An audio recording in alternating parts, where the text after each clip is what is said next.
Oh, halina mga anak, magsiayos na kayo at kakain na tayo.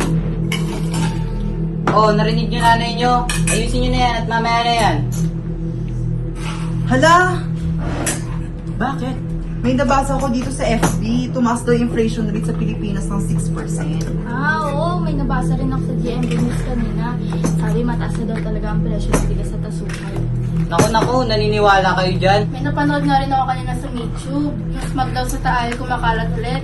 Kailangan ulit mag-face mask para makaiwas sa mga health complications. Naku, nagpapaniwala kayo dyan. Sinasabi lang nila yan para matakot tayo.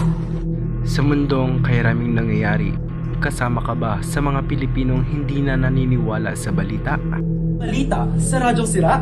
According to Reuters Institute of Digital News Report of 2023, Filipino has now declining interest when it comes to news. Dahil daw yan sa mga hard topics katulad ng Politika, Pandemya.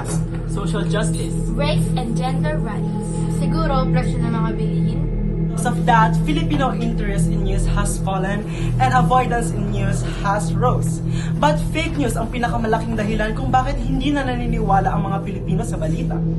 Sa panahon ngayon, mabilis kumalat ang mga pekeng balita. Ang bilis pa nga minsan sa aksyon ng gobyerno eh.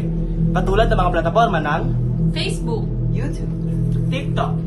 Twitter. Sa iba pang mga websites.